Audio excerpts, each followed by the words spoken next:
Olá, tudo bem? Seja bem-vindo ao canal Terceiro Elias Profético. Eu quero nesse momento convidá-lo a pegar a sua lição, a pegar a sua Bíblia e vamos ver o que Deus tem a nos revelar.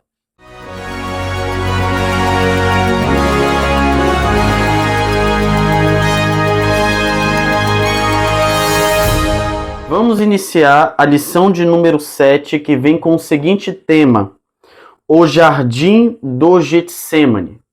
Abra sua Bíblia.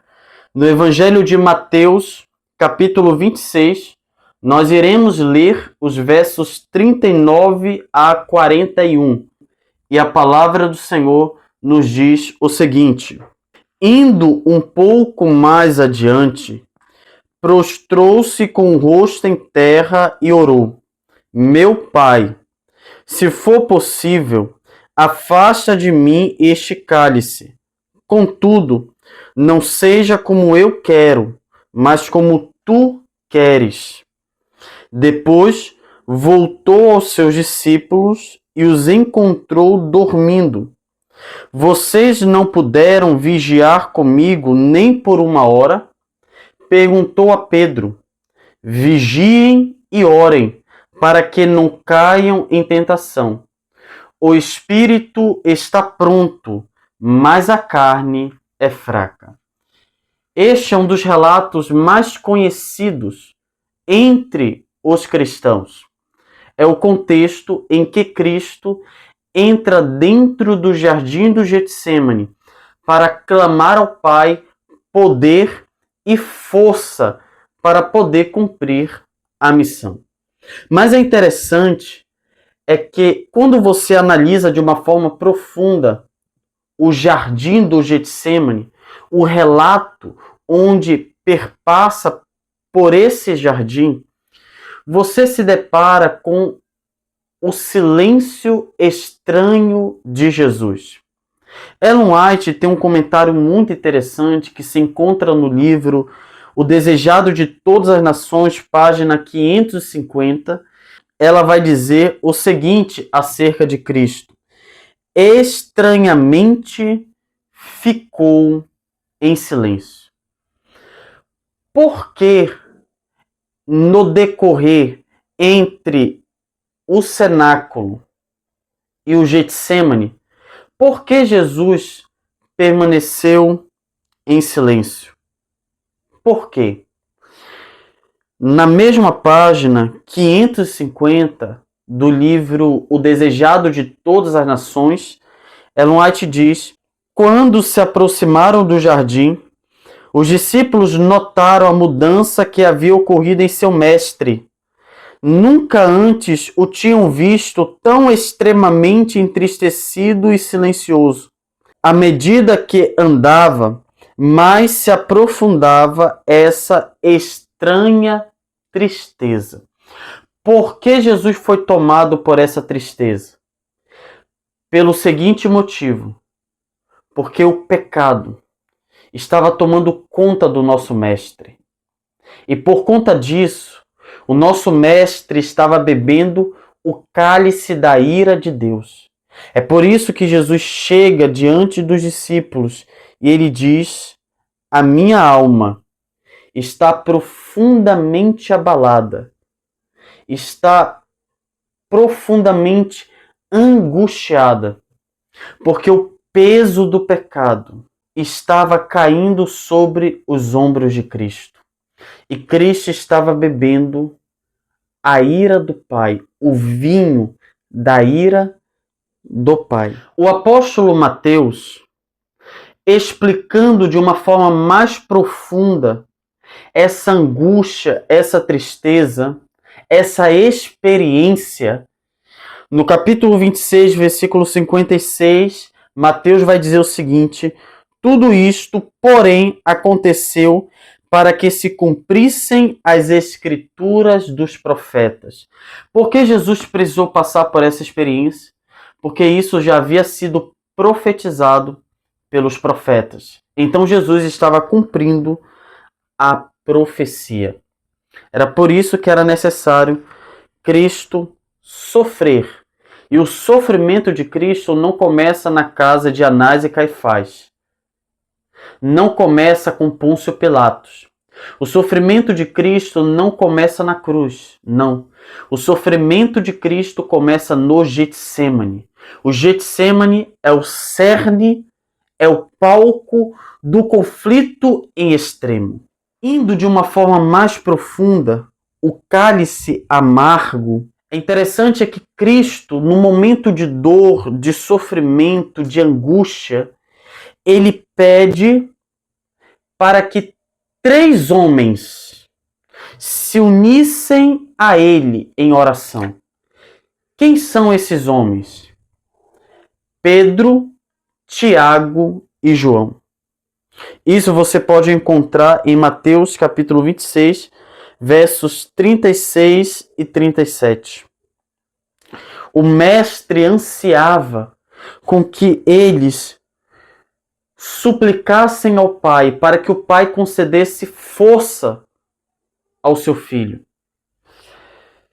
No versículo 38, a Bíblia diz, do capítulo 26, minha alma está profundamente triste, a ponto de morrer. Fiquem aqui e vigiem comigo. Cristo travou uma das batalhas mais intensas. Só que para a tristeza de Jesus, quando ele olha para o lado, ele se depara com aqueles homens. E estes homens não estavam orando, não estavam clamando. Eles estavam dormindo. Eles não se uniram com Cristo em oração. Então, Cristo precisou travar uma batalha sem ajuda, sem auxílio. Ele precisou travar uma batalha sozinho. Há certas lutas da vida em que você terá que enfrentá-las só. E isto é necessário. Às vezes você irá olhar para um lado e para o outro, você irá procurar alguém para que possa estender a mão. Mas há lutas em que você terá que enfrentá-las sozinho. E Cristo precisou lutar sozinho. Só que Jesus, ele não os reprovou. Pelo contrário, ele alertou os discípulos dizendo: vigiem e orem, para que não caiam em tentação. Mesmo em sua grande agonia, diz a serva do Senhor, Jesus clamou pelos discípulos. Jesus clamou ao Pai, para que o Pai o ajudasse naquele momento, para que ele pudesse beber o cálice até a última gota, para que aqueles homens, Pedro, Tiago e João, os demais apóstolos e posteriormente a igreja não sofresse a justa ira de Deus. Guarde a espada. Jesus, ele não veio trazer guerra. Ele não veio trazer violência. Pelo contrário, a guerra, a luta, só seria vencida através de uma entrega. Depois de Cristo orar, clamar pela presença do Pai, para que o Pai lhe concedesse forças, a Bíblia diz que Jesus vai até aqueles homens que estavam dormindo e diz: olha, já chega, levantem-se, porque o traidor já está se aproximando. Judas traz Jesus com um beijo. Pedro, o mais afoito, tentando proteger Jesus, ele puxa a espada e ele corta a orelha do soldado. Só que Jesus diz: Pedro, guarde a espada. Por que Jesus pediu para que Pedro guardasse a espada? Porque o propósito de Cristo era se entregar.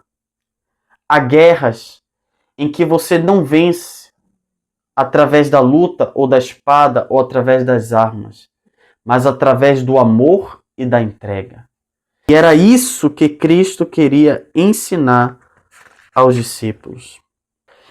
Indo agora para o cerne da lição profundamente triste, o Getsemane nos ensina que lutas deverão ser travadas sozinhas, a sós, apenas com Deus. E Jesus ele clama ao Pai: Pai, se possível, afaste de mim este cálice, que eu não faça a minha vontade, mas a tua vontade. Jesus precisou passar por uma profunda angústia para que nós pudéssemos regozijar-nos no plano da salvação. Que possamos nos agarrar nesse plano, que possamos nos entregar completamente ao Senhor Jesus Cristo. E assim, Ele fará coisas grandiosas em nossa vida. Vamos orar? Seu Deus e grandioso Pai, muito obrigado, porque o Senhor nos ajuda e o Senhor continua nos ajudando, mesmo nos momentos mais difíceis do ser humano. Senhor, queremos entregar a nossa vida a Ti, porque Jesus morreu na cruz por amor a nós. Ajuda-nos a sermos fiéis a Ti, não importa as circunstâncias. Eu lhe peço, em nome de Jesus. Amém. Que Deus te abençoe, meu jovem, e eu te espero no próximo estudo da lição da Escola Sabatina, que vem com o tema geral: Resgate, as cenas finais da vida de Cristo.